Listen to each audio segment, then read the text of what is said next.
सो hey guys, आज की video में हम बात करने वाले हैं सरोजनी नायडू की एक पोएम जिसका नाम था पैलैंकिन बियर्ड्स। उसके बारे में आज हम कुछ उसके इंपॉर्टेंट एमसीक्यूज और वन वर्ड के बारे में बात करेंगे जो कि हमेशा एग्जाम्स में पूछे जाते हैं। सो आइए अपनी वीडियो को शुरू करते हैं। सो पहला क्वेश्चन हमारे पास आता है, the palanquin bearers carry the bride in a. तो जो पैलैंकिन बियर्ड्स थे, जो भी डोली उठाने वाले थे, वो उसको दुल्हन को किस में लेकर जा रहे थे। तो इसका ए कार्ट, बी कैरियोट, 3 पैलैंकिन, डी बोट। सो इसका ये तो बहुत सिंपल सा था कि पैलैंकिन पालकी वाले पालकी में उसे लेके जा रहे थे। सेकंड क्वेश्चन हमारे पास आता है, the bride sways like a flower in the. इसका ऑप्शन है पहला ए रेन, बी विंड, सी रिवर या फिर डी स्काई। सो आपने अगर पोएम ढंग से सुनी होगी तो उसके अंदर एक लाइन आती होगी, the bride sways like a flower in the wind. So ये फ्लावर इन द विंड आएगा। थर्ड क्वेश्चन हमारे पास है, she seem like a bird suggest. उसमें जो ये लाइन है, सेंटेंस है, she seem like a bird, उससे क्या मतलब है उनका। A heaviness, B fear, C light movement या D anger. So C light movement इसका आंसर आ जाएगा क्योंकि वो बहुत उनको हल्की महसूस हो रही थी पालकी के अंदर बैठी हुई वो। फोर्थ है हमारे पास, the line like a pearl on the string shows. तो इसमें जो लाइन सेंटेंस आता है like a pearl on the string, इसका क्या मतलब होता है। इसका ऑप्शन है पहला A strength, B beauty, C wealth या डी पावर। अब वो दुल्हन थी, सज धज के तैयार हो रखी थी, तो इससे सीधा उसमें आंसर आएगा बी यानी कि ब्यूटी। फिफ्थ क्वेश्चन हमारे पास है, द पोएम मेनली एक्सप्रेस। इसका मतलब कि जो पोएम है वो आखिरकार एक्सप्रेस क्या करना चाहती है।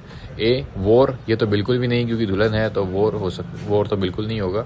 बी सेलिब्रेशन, सेलिब्रेशन हो सकता है क्योंकि दुल्हन है, एक शादी हो रही है तो बहुत बड़ा सेलिब्रेशन है। सी पॉवर्टी, पॉवर्टी बिल्कुल नहीं हो सकती। या डी प्रोटेस्ट। सो इसका आंसर आएगा B celebration. The repetition of lightly O lightly creates. जो लाइटली ओ लाइटली, इसमें वर्डिंग 2 से 3 बार यूज़ की गई है, ये शब्द बार बार यूज़ किया गया है। इसका मतलब क्या है, पहला सस्पेंस, बी रिदम, सी फियर या फिर साइलेंस। सो ये एक रिदम थी कि ओ लाइटली वो एक तरह से गाना गाते हुए चल रहे थे। द सेवंथ है, the bride is compare to a tear from the eyes of a. So bride is compare to a tear from the eyes of a A mother, B sister, C bride या D queen. So C sister is the answer. The overall tone of the poem is. So जो overall जो इसकी tuning है वो इसमें क्या बताई जाती है। A sad, B angry, C joyful या डी सीरियस। सो इसमें सी जॉयफुल आ जाएगा क्योंकि हर कोई खुशी से झूम रहा था, खुशी से चल रहा था, सो इसीलिए इसमें सी जॉयफुल आ जाएगा। Question 9, the imaginary use in the poem is mostly related to. The imaginary use थी इसके अंदर, वो मोस्टली किस चीज़ से रिलेटेड थी। A machines, B nature, C war या डी पॉलिटिक्स। सो बेसिकली इसमें सभी जो नेचर थी वो नेचर से रिलेटेड थी जो इसमें इमेजिनरी यूज की गई है। 10th क्वेश्चन हमारे पास है, the poem reflected Indian wedding. A custom, B wars, C history या फिर डी इकोनॉमी। सो इसमें ए आंसर आएगा कस्टम्स। 11th क्वेश्चन हमारे पास आ जाता है, she hang like a star is an example of. So इसमें एक लाइन थी पोएम में दोबारा से, she hang like a star, उससे क्या मतलब था। A metaphor, B smiley, C irony या डी हाइपरबोल। सो इसमें आंसर आएगा बी।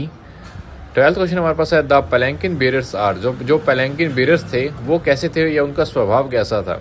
ए सैड, बी केयरलेस, सी चीयरफुल या डी एंग्री। सो पैलैंकिन बेरर्स थे, शादी हो रही थी, सभी बहुत ज़्यादा खुश थे, इसलिए उनका जो वे ऑफ मैनर था, उनका जो दिमाग था वो एकदम चीयरफुल था। The poem has how much stanzas. So इसमें आंसर है कि आप उसमें कितने स्टैंजास थे। सो अगर आपने पोएम ध्यान से पढ़ी है तो आपको पता होगा इसमें कितने स्टैंजास थे, और आपको पता है तो मुझे कमेंट में बताओ कि अगर इसमें कितने स्टैंजा थे। द ब्राइड, 14 क्वेश्चन है हमारे पास, the bride is shown as. Bride है वो कैसे शोन होती है। एक स्ट्रॉन्ग की वो बहुत ज़्यादा स्ट्रॉन्ग है, बी डेलिकेट की वो डेलिकेट है, सी क्रूल या वो बहुत ज़्यादा क्रूल है, या डी वो प्राउड या वो खुद पे प्राउड फील कर रही होती है। तो इसका आंसर है बी डेलिकेट। 15th क्वेश्चन हमारे पास है, the main theme of the poem is. कि ये इतनी जो पोएम थी उसके आखिरकार मेन थीम क्या थी। पहली डेथ, ये तो बिल्कुल भी नहीं हो सकती death. B beauty and grace, C poverty and D conflict. So B is the answer, beauty and grace. ये क्वेश्चन शायद हमने पहले कर लिया था लेकिन ये दोबारा से आ चुका है, चलो कोई बात नहीं।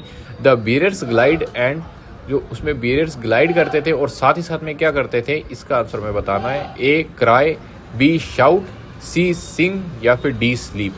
सो बेसिकली वो चलते चलते ग्लाइड करते करते गाना गाते हुए जा रहे थे, जैसे कि ओ लाइटली लाइटली ओ लाइटली। सो उसमें आंसर आ जाएगा सी सिंग। 17th क्वेश्चन हमारे पास है the spring like a beam reflect to. So एक लाइन है जो स्प्रिंग लाइक अ बीम, वो किस चीज़ को रिफ्लेक्ट करती है? वो बेसिकली रिफ्लेक्ट करती है सनशाइन को। A is the answer sunlight. The bride is compare to 18th question, the bride is compare to a stone, a pearl, a leaf और अ रॉक। इस बेसिकली पर्ल को reflect कर रही है। Perl का मतलब है कोई भी स्टोन, कोई भी चमचमाता हुआ स्टोन जिसकी रोशनी बहुत बढ़िया होती है, उसको ये रिफ्लेक्ट कर रही है। 19th question the poem highlights famine. जो पोएम्स की जो हाईलाइट्स है वो क्या फेमाइन करती है?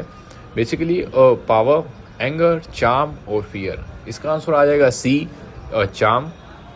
सो ये थे हमारे कुछ इंपॉर्टेंट क्वेश्चंस हमारी पोएम द पेलैंकिन बीरेट्स के, जो कि आपके एग्जाम्स के अंदर काफ़ी ज़्यादा काम आने वाले हैं। अगर आप इनको एक एक बार भी रीड कर लेते हो या पूरी वीडियो को सुन लेते हो तो आपको सारे समझ आ जाएंगे और आप अच्छे नंबर ले सकते हो।